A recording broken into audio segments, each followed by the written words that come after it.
मेरे देवर ने मेरे साथ किया। मेरा नाम मिसेज माला है। मैं मिडिल क्लास फैमिली से हूँ। मैं 25 साल की एक बेहद खूबसूरत पढ़ी लिखी हूँ। मैं एक बड़े ऑफिस में काम करती हूँ। मेरे संतरे दूसरों की तुलना में बड़े बड़े भी हैं और सुडौल भी है। मैं पढ़ने में बड़ी तेज थी और सेक्स में भी बड़ी तेज थी। मुझे सेक्स करना भी अच्छा लगता है और सेक्स की बातें भी करना अच्छा लगता है। मैं कॉलेज के दिनों में रोज ही अपनी सहेलियों से सेक्स की बातें, खुदाई की बातें खुल्लम खुल्ला करती थी। मेरी दोस्त भी सब की सब मेरी ही जैसी थी, एकदम बेशर्म, बेहिया और बेधड़क। मेरी गिनती बोल्ड लड़कियों में की जाती थी। मैं गंदी गंदी बातें खूब करती थी और गालियां भी खूब देती थी, मगर प्यार से। मेरी दोस्ती सबसे थी, लड़कियों से भी और लड़कों से भी। इसी बीच मैं लड़कों के नागराज पकड़ने लगी, उनके औजार को मुंह में लेने लगी। फिर एक ऐसा मौका आया जबकि मैंने नागराज अपनी ओखली में पेलवा लिया। मुझे पहले तो हिचक हुई, लेकिन फिर मजा आने लगा। सच्चाई यह है दोस्तों कि मैं अपनी शादी के पहले खूब खुदी हुई थी। मेरी शादी मयंक नाम के लड़के से हो गई। वह पटना का रहने वाला है और मैं भागलपुर की हूँ।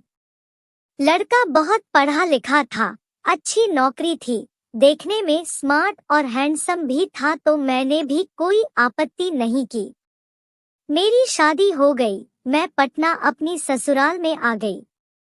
सुहागरात में मैंने इतने नखरे और अदा से खुदवाया कि उसे पता ही नहीं चला कि मैं पहले से ही खुदी हुई हूँ। वह तो यही समझता रहा कि वह एक कुंवारी चिड़िया मार रहा है, वही पहली बार मेरी सील तोड़ रहा है। इसीलिए कहा गया है कि औरत के चरित्र को कोई आज तक समझ नहीं पाया। जब तक वह रहा, मुझे रात में कम से कम एक बार तो खोदता ही था। इत्तिफाक से अभी कल ही एक हफ्ते के लिए वो विदेश चला गया और मैं यहाँ नागराज के लिए तड़पने लगी। मेरे 7 दिन बिना नागराज के कैसे कहेंगे? मेरी चिड़िया बिना नागराज के एक दिन भी नहीं रह सकती। जैसे तैसे मैंने रात गुजारी। अगले दिन शाम को किसी ने डोर बेल बजाई। मैंने फौरन दरवाजा खोला तो सामने मेरी चचिया सास का बेटा सौरभ खड़ा था। तो मैंने कहा, अरे सौरभ कब आया गांव से? गांव में सब ठीक है ना?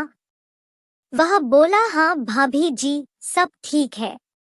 उसने झुककर मेरे पैर छुए। तब तक एक लड़का और आ गया। सौरभ बोला, भाभी ये मिंकू है, मेरा दोस्त। इसका भी कुछ काम पटना में है, तो मेरे साथ आ गया। मिंकू ने भी मेरे पैर छुए। मैंने दोनों को अंदर बड़े प्यार से बैठाया। मैं उस समय घाघरा और चोली में थी।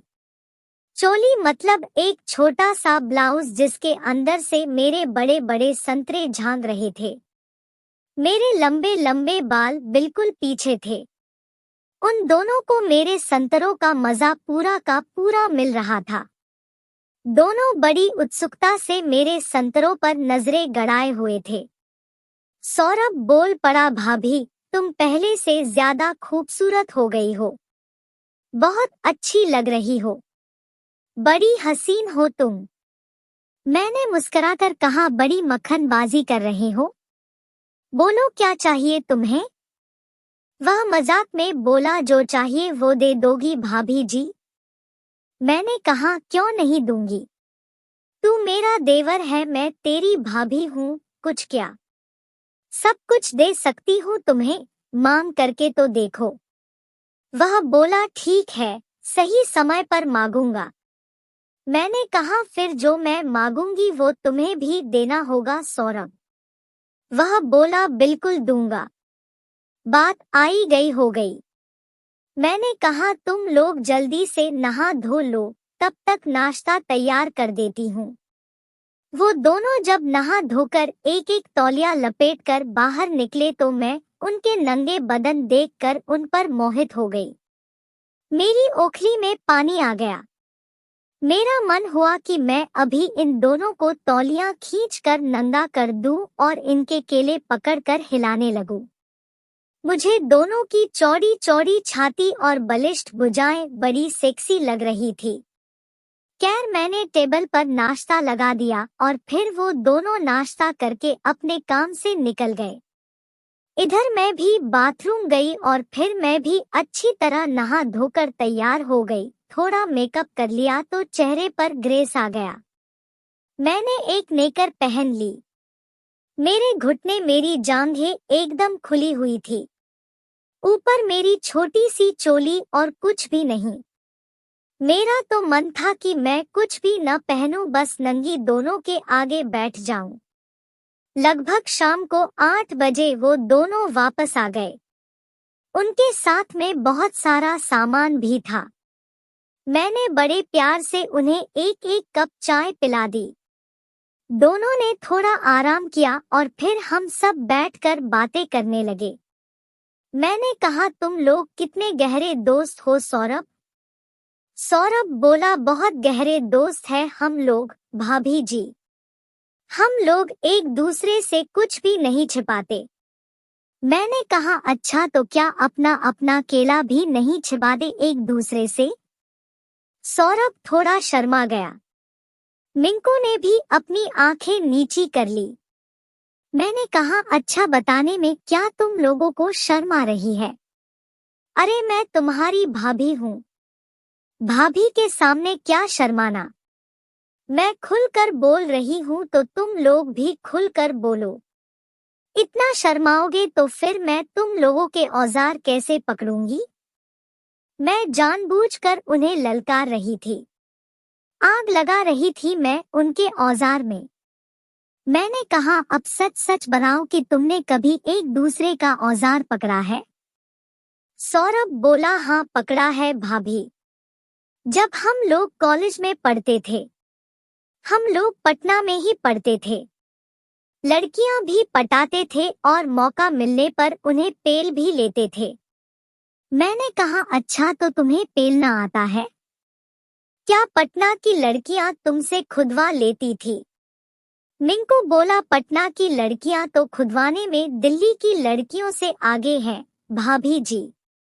सौरभ ने कहा, हाँ भाभी जी, पटना की लड़कियां केला खूब मस्ती से चूसती है और बड़ी ईमानदार होती है। कभी धोखा नहीं देती। दिल्ली की लड़कियां धोखा बहुत देती है। मैंने पूछा, कितनी लड़कियां खो दी है तुम दोनों ने? सौरभ ने बताया, 2-3 लड़कियां ही खो दी है हमने। मैंने कहा, तो क्या अब खोदना बंद कर दिया है?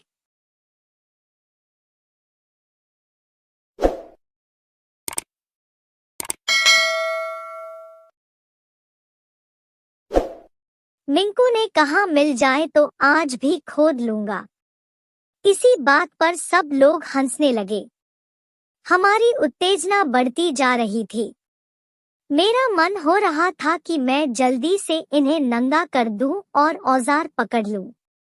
मेरी नजरें उनके नंगे औजार देखना चाहती थी और वो दोनों भी मेरे संतरों पर नजरें गड़ाए हुए बैठे थे।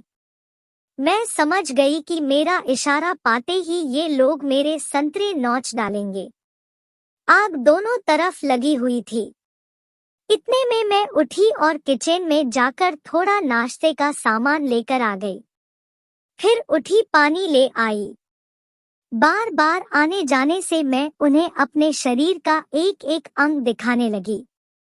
मैंने सोचा कि कुछ देर और इसी तरह की सेक्सी बातें होती रहें तो अच्छा है। मुझे तो बड़ा मजा आ रहा था। मैं बार बार अपने दोनों हाथ ऊपर करके अपने बाल पीछे करने लगी और इस तरह अपने चिकने चिकने आम उन्हें दिखाने लगी। कभी मैं अपनी नेकर ठीक करने लगती, कभी अपनी एक टांग दूसरी टांग पर रखने लगती, कभी अपनी चोली ठीक करने लगती तो कभी अपनी नाभि पर हाथ फिराने लगती। मेरी आंखें उनके औजार देखने के लिए बेताब हो रही थी और वो लोग भी मुझे नंगी देखने के लिए उतावले हो रहे थे। बस फिर मुझसे न रहा गया। मैं खड़ी हुई, मैंने सौरभ को अपनी बाहों में भर लिया और बोली, हाय मेरे देवर राजा, आज तो तेरे पास मौका ही मौका है। आज जो चाहे वो कर ले। मैंने मिंकू के भी गाल चूम लिए। मैंने अपनी मंशा जाहिर कर दी तो सौरभ ने फौरन मेरे संतरे दबा दिए और मिंकू ने मेरी कमर में हाथ डाल दिया। बोला, भाभी जी तुम बहुत सुंदर हो, बहुत सेक्सी हो, बहुत हॉट हो। सौरभ बोला, हाँ भाभी, मैंने तुमसे ज्यादा हॉट लड़की कभी नहीं देखी। तुम सच में बहुत खूबसूरत हो।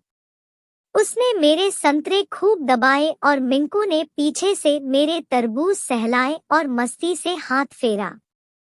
सौरभ ने चुपके से मेरी चोली का हुक खोल दिया तो मेरे दोनों संतरे छलक पड़े। वह बोला, वाह वाह भाभी, कितने मस्ताने, प्यारे और रसीले हैं तेरे संतरे। जी करता है इन्हें चबा जाऊं। सौरभ अपने दोनों हाथों से मेरे संतरे मसलने लगा। मिंकू भी मजे से उन्हें चूमने लगा। मैंने कहा, तुम लोग मेरे संतरे मुंह में लेकर पियो। फिर क्या? दोनों लड़के मेरे एक एक संतरे चाटने लगे। मैं मस्त होने लगी। फिर मैंने देर नहीं लगाई। मैंने दोनों की कमीज खोल डाली, पैंट खोलकर फेंक दी और फिर चड्डी उतारती हुई बोली, लो अब मैं तुम दोनों को नंगा करती हूँ। जब मैंने दोनों की चड्डियां खोली तो दोनों के औजार तन कर खड़े हो गए मेरे आगे। मेरे मुंह से निकला, अरे वाह, इतने बड़े बड़े औजार, इतने मोटे मोटे औजार, इतने बढ़िया औजार लिए बैठे हो, तुम्हें तो पहले ही खोल कर खड़े हो जाना चाहिए था। मेरा दोनों केलों पर प्यार उमड़ पड़ा। मैं ताबड़तोड़ चूमने लगी दोनों औजार। सच में मैं खुशी के मारे सातवें आसमान पर चढ़ गई। कहाँ मैं एक औजार के लिए तरस रही थी और कहाँ ये दोनों घोड़े के जैसे औजार मुझे मिल गए। तब तक सौरभ ने मेरी नेकर खोलकर फेंक दी और मेरी चिड़िया उसके सामने नंगी नाचने लगी। उसने बड़े प्यार से मेरी चिड़िया सहलाई और बोला, तुमने भी मुझे खूब तड़पाया है मेरी जानेमन भाभी अपनी चिड़िया दिखाने में। इतनी मस्त चिड़िया का क्या अचार डालोगी भाभी? आज मैं तेरी चिड़िया का हलवा बनाऊंगा। मैं बहुत ज्यादा गर्मा उठी। अब हम तीनों हो गए एकदम नंग धड़ंग। मैंने सोच लिया कि आज मैं थ्रीसम का पूरा मजा लूंगी, मतलब 2 केले और 1 चिड़िया का मजा। बेड पर नंगी लेटी हुई मैं सौरभ का औजार चाटने लगी और दूसरे हाथ से मिंकू का औजार पकड़कर हिलाने लगी। औजार मुट्ठी में लेकर आगे पीछे करने लगी। मिंकू बड़े प्यार से मेरी चिड़िया चाटने लगा, मेरे तरबूज भी चाटने लगा। अपने तरबूज चटाने का यह मेरा पहला अवसर था। मुझे सच में खूब मजा आने लगा। उधर मैं कभी सौरभ का औजार मुंह में डालती तो कभी मिंकू का। इस तरह मैं दोनों औजार का मजा एक साथ लेने लगी। मुझे तो दोनों औजार चूसने में मजा आ रहा था। उधर मिंकू ताव में आ गया। उसने मेरी दोनों टांगे फैलाई और अपना देसी औजार मेरी खुली हुई ओखली पर रखकर खूब रगड़ा। मुझे बड़ा अच्छा लगा। फिर अचानक गच्च से पेल दिया पूरा औजार। अंदर घुस गया तो मेरे मुंह से निकला, उई माँ, मर गई मैं, एक ही बार में घुसा दिया पूरा। जब उसने औजार को 10-12 बार अंदर बाहर किया तो मुंह से फिर निकला, हाय रे, मजा आने लगा है, पूरा पेल दो। मैं सौरभ का केला चूस चूस कर मजा ले रही थी। मुझे दोनों औजार अलग अलग जगह पर मजा दे रहे थे। मैं तो गांव के औजार की दीवानी होती जा रही थी। मैंने कहा, यार मिंकू, तेरे औजार में बड़ी ताकत है। वह बोला, अरे माला भाभी, मैं गांव का शुद्ध दूध पीता हूँ। मैंने कहा, मेरा भी दूध पियो मेरे देवर राजा, तेरा केला मोटा हो जाएगा। कुछ देर तक मिंकू मेरी चिड़िया मारता रहा। फिर उधर से सौरभ आया और वह मुझे खोदने लगा। मैं फिर मिंकू का केला चूसने लगी। मुझे खुदाने का एक नया मजा मिलने लगा। जितने तरह के औजार उतने तरह का मजा। फिर सौरभ ने मुझे घोड़ी बनाकर केला पीछे से मेरी चिड़िया में घुसा दिया। वह मुझे पीछे से खोदने लगा और मिंकू मेरे मुंह के सामने नंगा लेट गया। मैं झुककर उसका केला चाटने लगी। सौरभ जमीन पर चित लेट गया और मुझे अपने नागराज पर बैठा लिया। नागराज पूरा मेरे तरबूजों की दरार में घुस गया। मैं उसकी तरफ पीठ करके अपने दोनों हाथ जमीन पर रखे हुए थी। सामने से मेरी गुफा खुली हुई थी तो मिंकू ने उसी में अपना नागराज घुसेड़ दिया और खोदने लगा। गांव के दोनों लड़के जी जान से और बड़ी मस्ती से मुझे खोद रहे थे। इस तरह की खुदाई मैं पहली बार कर रही थी और मुझे बड़ा मजा आ रहा था। बस थोड़ी ही देर में मैं खलास हो गई और वो दोनों भी झड़ने लगे।